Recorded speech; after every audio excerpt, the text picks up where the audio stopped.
Alors on a vu dans la vidéo précédente des asymptotes parallèles aux axes, on veut voir d'autres situations maintenant. Alors je prends cet exemple comme fonction, f de x égale x carré plus 3 sur x moins 1. Alors tout de suite vous voyez que la fonction n'est pas définie en 1, donc elle est définie sur moins l'infini 1 union 1 plus l'infini. Donc on a déjà vu que on va faire les variations sur cet intervalle, puis sur cet intervalle, et on va calculer les limites aux bornes ouvertes, c'est-à-dire en 1 par valeur supérieure, en plus l'infini, en 1 par valeur inférieure et en moins l'infini. Alors on va commencer par les limites. Commençons par la limite quand x tend vers 1. Donc comment on fait pour avoir la limite quand x tend vers 1? Eh bien quand x tend vers 1, x carré plus 3, ça tend vers 4, et ça tend vers 0. Alors 4 sur 0, on sait que c'est l'infini. Mais il faut savoir quoi comme infini, plus ou moins l'infini. Alors en fait ici, on sait que quand x tend vers 1, donc si je me place d'abord quand x tend vers 1 par valeur supérieure, x moins 1 va tendre vers 0 par valeur positive, donc ça va donner plus l'infini.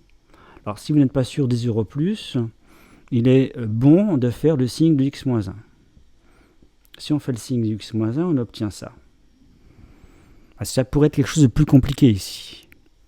Donc si c'est plus compliqué, c'est bien de faire le signe du dénominateur, parce qu'on s'aperçoit que quand x tend vers 1 ici, par valeur supérieure, eh bien ça tend bien vers 0, mais par valeur positive. Donc ici, ça justifie un des 0 plus, et ça donne bien donc 4 sur 0 plus l'infini.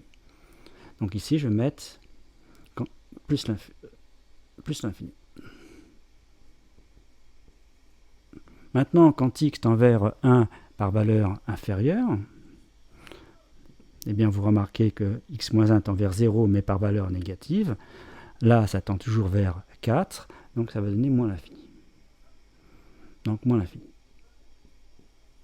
Donc là, on sait que quand vous avez une limite de ce type-là, quand x tend vers une constante, f de x tend vers l'infini, eh bien ça, graphiquement, ça veut dire qu'il y a une asymptote d'équation, ici, x égale 1.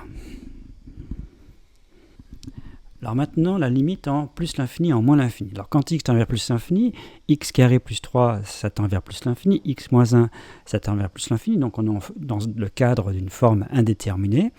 Et on sait on change l'écriture. Donc ici, on va mettre par exemple x carré en facteur.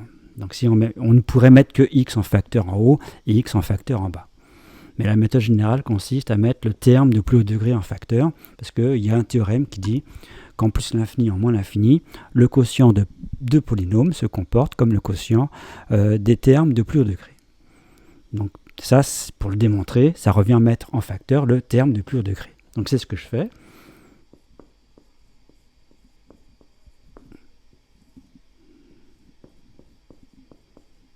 Et en simplifiant, on obtient ça. X facteur de 1 plus 3 sur x carré sur 1 moins 1 sur x.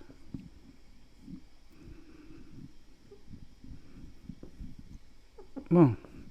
Alors que fait maintenant? Donc on peut mettre x en facteur, puisque quand on cherche, encore une fois, on cherche une limite en plus l'infini, qu'on se place sur un voisinage de plus l'infini, c'est-à-dire c'est un intervalle de type quelque chose, un nombre plus l'infini. Par exemple, 10 plus l'infini, 1000 plus l'infini. Alors quand x tend vers plus l'infini, 3 sur x carré, ça tend vers 0, moins 1 sur x, ça tend vers 0, donc ça tend vers 1, ça aussi, donc 1 sur 1, ça fait 1, et x tend vers plus l'infini. Donc plus l'infini fois 1, ça fait plus l'infini. Donc quand x tend vers plus l'infini, ça tend vers plus l'infini. Et quand x tend vers moins l'infini, bah c'est pareil, ça tend vers 0, ça tend vers 0, donc ça tend vers 1, ça tend vers 1. 1 sur 1, ça fait 1, donc toute cette parenthèse, ça tend vers 1. Ça tend vers moins l'infini fois 1, ça fait moins l'infini. Donc en l'infini, la limite, c'est l'infini. Alors si ça avait été une constante, la limite, on sait que ça génère une asymptote horizontale, mais là, on est confronté à une limite infinie en l'infini. Donc voici les trois situations, en fait. Quand x tend vers a, f de x tend vers l'infini, asymptote d'équation x égale a. Quand x tend vers l'infini, f de x tend vers b, asymptote d'équation y égale b. Et quand x tend vers l'infini, f de x également tend vers l'infini. Donc la situation infini-infini, elle est diverse, compliquée. que peut-il se passer? Vous avez par exemple la fonction x carré. Si vous prenez la fonction x carré, la courbe représentative est comme ça. Donc ça veut dire quoi? Que la limite en plus, par exemple, plus l'infini, c'est plus l'infini, c'est-à-dire que la courbe, en fait, elle monte. Mais elle monte comment? Que fait-elle exactement? Donc vous voyez ici, c'est comme ça. Si je prends racine carrée, c'est comme ça. C'est pas du tout la même allure. Il pourrait se produire aussi une autre situation, c'est qu'il y ait une droite, comme ça, vers laquelle se rapproche la courbe. Ça, c'est aussi une autre situation. Alors quand on a ce genre de choses, c'est-à-dire quand il y a bien une droite vers laquelle la courbe se rapproche, on dit que cette droite est également une asymptote. Asymptote, c'est une droite. Mais c'est un cas particulier de cette limite-là. Là, il y a plein de situations possibles. Et je répète, parmi toutes les possibilités, il y a le cas d'une asymptote comme ça, on appellera une asymptote oblique. Alors si je donnais cet exemple, c'est parce que ça va se produire ici. Alors avant de faire tout ça, on va déjà faire le tableau de variation et on va mettre donc les limites dans le tableau de variation. Alors donc pour faire les variations, il faut que je fasse la dérivée. Donc ici c'est u sur v, donc la dérivée f' c'est u'. Alors u' c'est 2x fois v moins v' c'est 1 fois x carré plus 3 sur x moins 1 au carré. Donc ce qui donne 2x carré moins 2x moins x carré moins 3. Donc 2x carré moins x carré, ça fait x carré. Donc on avait dit moins 2x moins 3 sur x moins 1 au carré. Alors pourquoi j'ai mis x carré plus 3? C'est parce que je voulais en fait avoir ici, quand on dérive, ici un numérateur pas trop compliqué. Parce qu'on s'aperçoit ici que si on remplace x par moins 1 dans le numérateur, ça fait 0. En fait, c'est une leçon sur le second degré qu'on fait en première, et il s'agit de trouver les racines du second degré. Il n'y en a pas toujours. On fait un discriminant, puis après, selon le signe discriminant, on sait s'il n'y en a pas de racine, s'il n'y en a qu'une seule ou s'il y en a deux. Bon, là, c'est beaucoup plus simple, parce qu'on sait que moins 1 est une racine, donc si moins 1 est une racine, on obtient une autre racine, donc on verra après. Bon, faisons donc le signe de la dérivée. Donc pour faire le signe de la dérivée, donc attention, donc la première ligne, valeur de x, donc ici la valeur interdite c'est 1. Je viens de dire que moins 1 ici, c'est une valeur qui annule la dérivée, donc il va falloir faire le signe de x carré moins 2x moins 3. Donc je vais effacer ça, et je vais me faire le signe de x carré moins 2x moins 3. Alors voilà le signe de x carré moins 2x moins 3. Alors comment on l'obtient? Alors vous avez le choix, c'est discriminant, etc. Toutes les formules. Ou simplement j'ai remarqué qu'il y avait une racine, je répète, qui était moins 1. Donc je la mets. Et l'autre, on peut la calculer assez facilement. Il y a une formule qui dit que le produit des racines, c'est c sur a. Donc le produit des racines, c'est moins 3. Et donc comme il y en a une qui vaut moins 1, c'est que l'autre vaut 3. Bon, mais on fait comme on veut. Et on sait qu'à l'intérieur des racines, c'est du signe contraire de a. Donc ici a c'est 1, donc ici c'est négatif. Et donc à l'extérieur, c'est positif.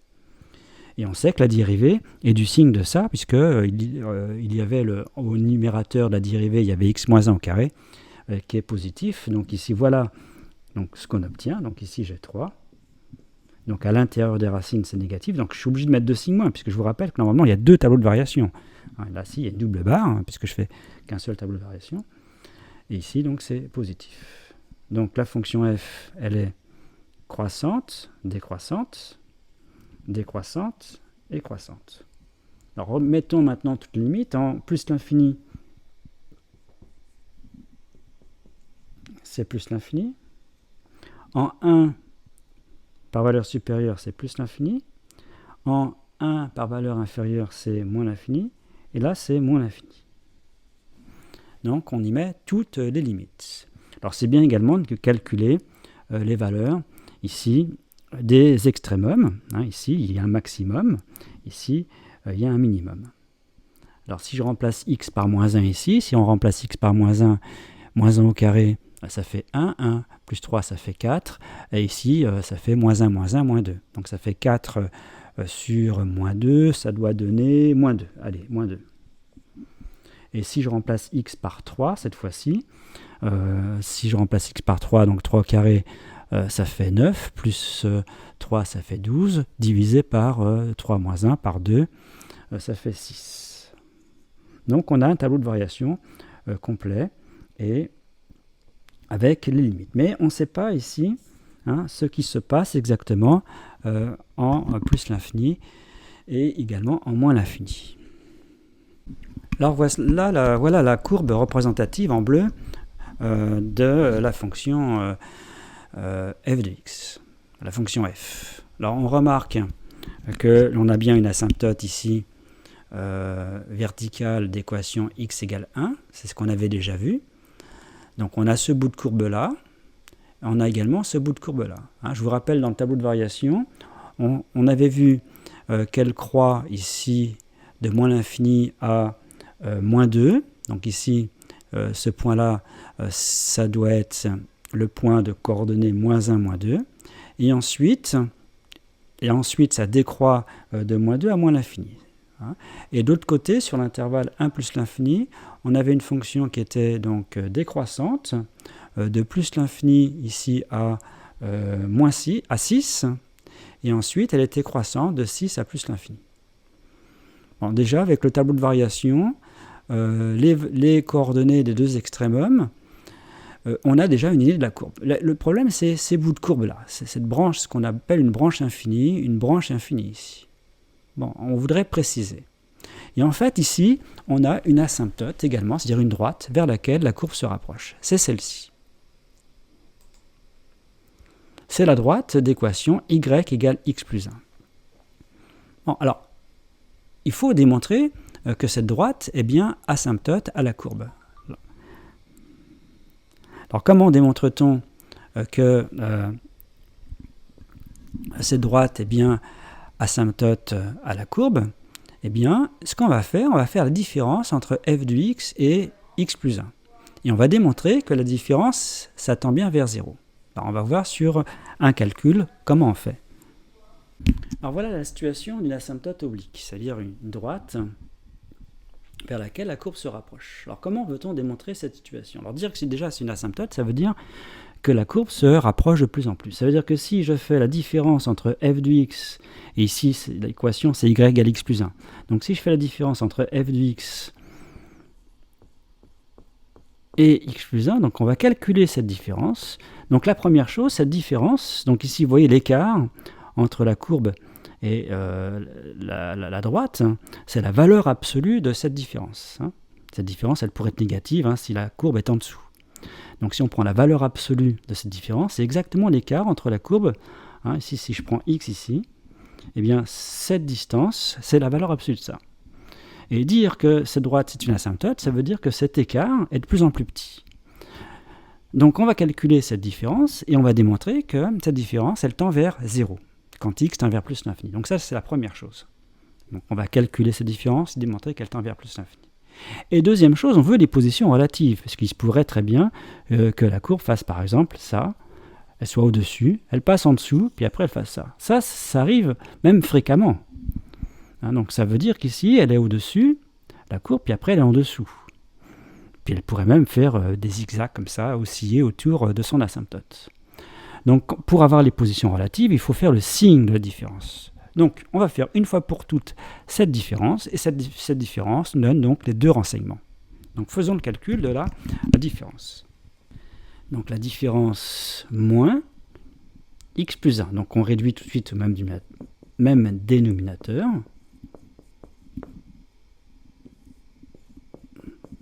Donc ce qui me donne, eh bien là ça fait x carré moins 1, donc ça fait x carré plus 3 moins x carré plus 1, et donc ça me donne, les x carrés sautent, il me reste 4 sur x moins 1. Alors déjà, première chose, en plus l'infini, ça tend vers plus l'infini, donc le quotient, ça tend vers 0. Donc déjà, le fait que ça tende vers 0 plus l'infini, ça démontre que cette droite-là, d'équation y égale x plus 1, est asymptote. La courbe se rapproche. Et en plus, si on se place sur l'intervalle uniquement 1 plus l'infini, 1 exclu. Le signe de 4 sur x-1, c'est du signe du x-1, c'est donc positif. Et dire que la différence est positive, ça veut dire que la courbe, elle est au-dessus son asymptote. Donc si j'appelle C la courbe représentative de f et delta la droite d'équation y égale x plus 1, ça veut dire qu'ici C est au-dessus delta. Donc en fait, d'une pierre, deux coups. Je calcule la différence, et le fait de calculer la différence, ça me donne les deux renseignements. C'est une asymptote, et j'ai la position de la courbe par rapport à son asymptote. Voilà, donc je reprends la courbe. Effectivement, vous voyez bien que ici, la courbe, elle est sur l'intervalle 1 plus l'infini. La courbe est entièrement située au-dessus son asymptote. L'asymptote ici oblique, on va dire, d'équation y égale x plus 1. Et c'est bien l'asymptote, la différence ici, elle tend vers 0. Alors, je vais vous donner en complément une idée pour trouver l'asymptote, puisqu'en fait ici, soit on conjecture une équation d'asymptote, puis on démontre que c'est fait une asymptote, soit on vous le dit carrément, voilà, démontrer que cette droite est asymptote, ou on ne vous dira pas exactement ça, on vous dira de faire le calcul de la différence. Et là, je vais vous donner une méthode, même si ce n'est pas vraiment dans le programme, pour vous donner l'asymptote. Alors, je vais faire ce qu'on appelle la division de deux polynômes. C'est une division euclidienne sur les polynômes. Alors là, évidemment, cette méthode, elle marche parce qu'ici, j'ai le quotient de deux polynômes comme fonction. On appelle ça des fonctions rationnelles ou des fractions rationnelles. Donc pour faire ça, comme l'on fait pour une division euclidienne avec les entiers, je vais multiplier ça par un polynôme de façon à éliminer x carré, par soustraction. Alors pour éliminer le x carré, il faut que je multiplie ici par x, parce que x fois x moins 1, ça fait x carré moins x. Et par soustraction, j'élimine bien les x carrés. Donc l'idée c'est, on multiplie par quelque chose ici, on met le résultat, et on veut éliminer ici le x carré. C'est-à-dire qu'on veut diminuer le degré ici chaque fois. À chaque étape, on diminue strictement le degré. Et qu'est-ce qu'on obtient ici? On obtient 3, si on fait la différence, moins x, ça veut dire 3 plus x. Puis on recommence. Donc on veut diminuer strictement le degré ici, donc on a x, donc il va falloir multiplier x moins 1 par quelque chose, et par soustraction, il élimine le x. Alors on comprend bien qu'il va falloir mettre moins 1, parce que ici, ça va faire plus 1, pardon, pas moins 1, plus 1, parce que si je mets plus 1, ça fait ici x moins 1. Et effectivement, en soustrayant, les x sautent, il me reste 3 moins 1, il me reste 4. Et c'est terminé. Donc ici, c'est le principe de la division euclidienne. On se débrouille pour chaque fois d'une étape à l'autre diminuer strictement le degré ici, du numérateur, on va dire. Et ensuite, on s'arrête quand le degré obtenu du reste, en fait, le reste, est strictement plus petit que le degré ici du diviseur. Et donc, comme pour une division euclidienne, ça me dit que x carré plus 3,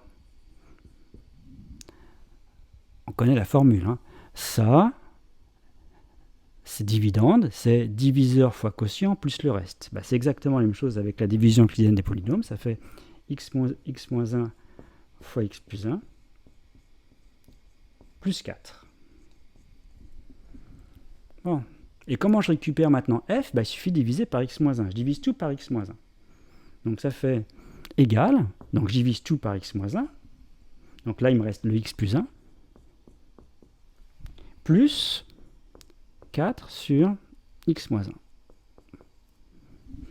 Donc cette division-là, vous voyez, de polynôme permet d'écrire ça, puis d'en déduire ça. Et le fait d'écrire ça, eh bien, on voit tout de suite que ça tend vers 0 en plus l'infini. Donc ça va être ce qui va jouer le rôle de l'asymptote.